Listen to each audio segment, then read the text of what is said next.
The Flames absolutely dismantled the Boston Bruins last night, and every single player looked good. But there was one player in particular, the newly acquired Andrei Kuzmenko, who wowed us. So not only is the Lindholm trade already looking like a bit of a win-win for both sides, but Kuzmenko really could be the guy of the future. Welcome to Flames Digest. I'm Mark Griffith, and thank you guys so much for 500 subscribers. I can't believe how fast we hit it, and maybe the next goal should be to hit 1,000 because over 93% of you guys watching are not subscribed. So if you like the Flames, you want to stay up to date with them, all the latest news, updates, rumors, reports, then make sure you hit that subscribe button. But like I said, last night in Boston, the Flames finally played a game again, and they looked absolutely phenomenal. And Kuzmenko, man, oh my goodness. What a steal by Conroy. Now, it's funny to say that because Lindholm literally scored 2 goals last night in a win for Vancouver as well against Carolina. So it's funny. I know. Steal is more of like almost like a clickbait to say like, oh, what a steal by Conroy. What a steal by the Flames. But it actually might end up being that way. If Lindholm doesn't stay in Vancouver, if Vancouver doesn't win the cup or anything like that, then it may end up being a steal. And of course, I know it's early days within the trade. I mean, we can say whatever we want about both sides, how it's a win. I think what's great is both sides want to see their former players succeed. I mean, Kuzmenko's such a lovable guy. Canucks fans are happy for him that he, scored last night and all of that. Gets his first goal as a Flame, fantastic. I think Flames fans are happy for Lindholm. Gets 2 goals. And, I mean, he's a lovable player as well. But like I said, the Flames, big win last night. And Kuzmenko genuinely played so incredible. Not only did he scored on the power play early in the first to just cement Conroy as a god when it comes to trading. But he, was doing flashy things too. He had a little toe drag through the legs in the first period.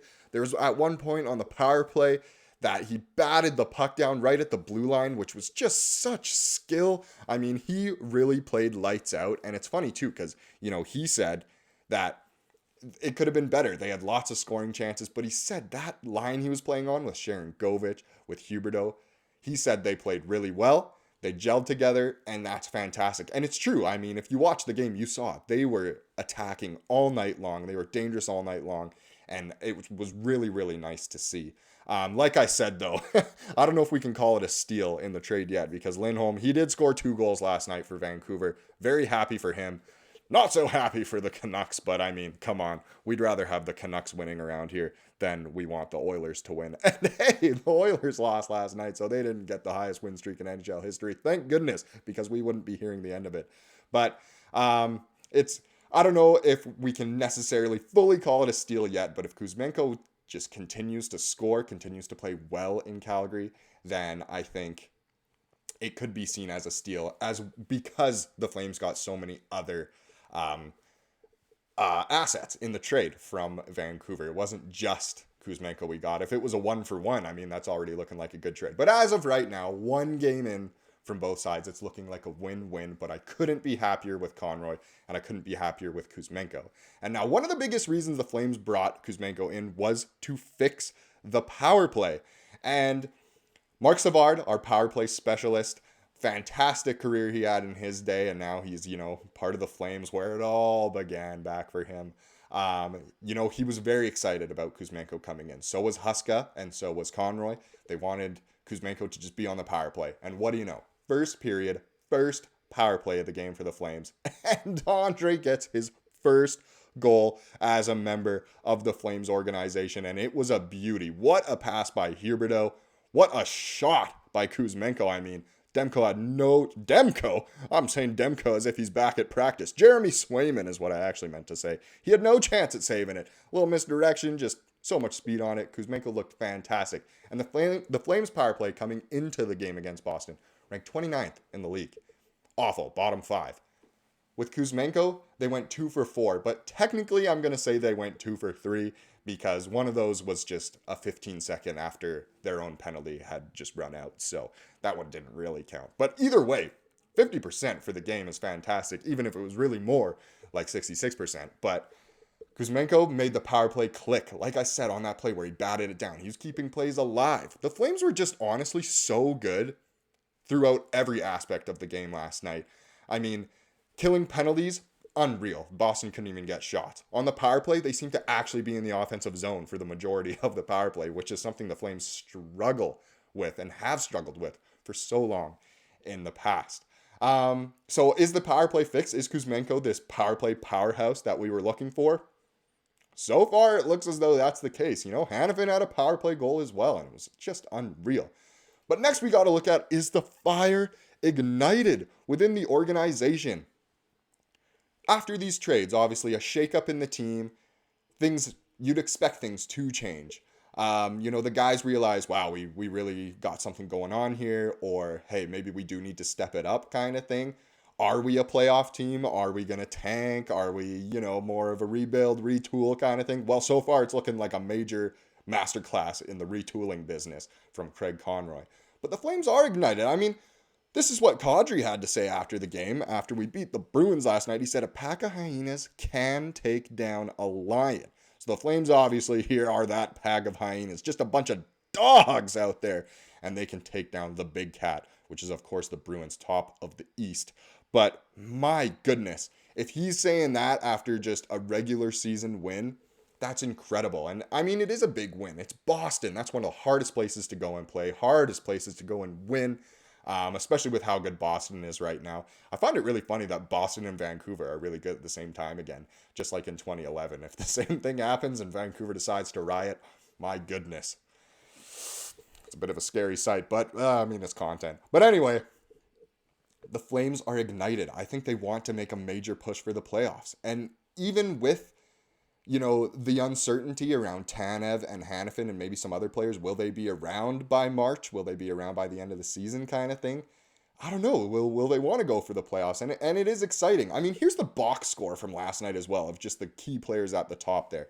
So Markstrom played amazing. He made some very good saves off there were some hard deflections, hard to get it, and he got them. He got all of them except one that was almost just impossible on a Bruins power play. But Huberdeau played, I think, his best game of the season. He got a goal, 2 assists, and the 2 assists weren't just nothing. Well, one of them kind of was, where he just dumped it off to Hanifin. And Hanifin went coast to coast on the power play against his hometown team. He seems to always show up when he plays against Boston. I almost thought, maybe he's trying to show out so that he gets traded to Boston. But that'll be a trade that would just be insane. But it's not out of the question. But like I said, Huberdeau, insane pass on the Kuzmenko goal. What an amazing shot, and just little dipsy-do on his goal in the third period to really put the Flames away, give them that lead again. Well, the 2-goal lead, I should say. Zary with a beautiful goal. Like I said, Kuzmenko scored. Kadri, 3 assists. He might have actually been the best Flame on the ice last night. I think he made 0 mistakes. 0. That's almost impossible to do in an NHL game, let alone any professional sport. But he was probably the best Flame out there last night. And, you could have given it to anyone. Kevin Rooney played his first game of the season. I think he played so good. He was just amazing. It was so nice to see that he did his job. He created chances. He had a breakaway at one point. It's too bad he couldn't tuck it in. But he was amazing. Braden Pahal, in his first game as a Flame, was throwing hits around like it was no one's business. I think he hit every single Bruin, it seemed, apart from Swayman and the coach. But, oh man, Pahal, he seems like he's ready to make a fight for the playoffs. He's got grit, he's got edge, he's got that tenacity. The fire is ignited within the organization again, and it's so fun. And I know it's funny, I'm saying this after one game. It's the first game that has happened since this channel has launched, and I'm already saying like, oh my god, the whole city's on fire, we're amazing, kind of thing. But the Flames, really, it was so exciting to watch last night. They dominated the Bruins, dominated. There was no point where I didn't feel like they'd win. Even when Pospisil took the 5-minute major and the ejection, I thought, we got to shake up the lines a bit here. The boys might get tired. Nope. They gave up 0 shots, killing the penalty. Now, the first 2 minutes was 4-on-4 because Marchand, little rat, he obviously took a little penalty as well. Pospisil, who knows if he'll face further punishment for cross-checking Marchand's face. How can you not? It looks like such a cross-checkable face. But the Flames, with the 3 minutes they had to kill after that, at the end of the first, going into the second, gave up 0 shots. The penalty kill was fantastic last night. The power play was fantastic last night. 5-on-5 was fantastic last night. The goaltending was fantastic last night. The coaching, the management, the forwards, the defense, everything was clicking on all cylinders, and I couldn't be happier with that win. I'm glad the fire is ignited in the organization. Kadri's playing good. Huberdeau's playing good. I mean, everyone is. Even Pelche, who got the nod finally after being injured as well, after his shoulder injury, he played pretty well too. Not any amazing scoring chances or anything, but he played well when he stepped in. And if Pospisil is out, then who do you guys reckon comes up and plays for the Flames? Do we give Coronado another shot? Do you get another guy with a little more grit? Who knows? Walker Dewar, he did play last night, but does he stay up now that, maybe Pospisil might be out, and with Greer obviously out for a bit? It's just super exciting, and I feel like any combination the Flames go with at this point is just super exciting. The Flames are on fire. That does it for this video. There should be another one coming up later today after a big report about Hanifin's future with the Flames, so make sure you stay tuned for that. Subscribe if you want to be just in the loop about everything regarding the Flames. I'll keep you updated on everything. It's exciting times with the trade season, with this big Eastern road trip that will pretty much dictate how the rest of the season goes. So, man, it is fun. Make sure you come along for the ride. Thank you so much for watching this video, and have a fantastic rest of your day.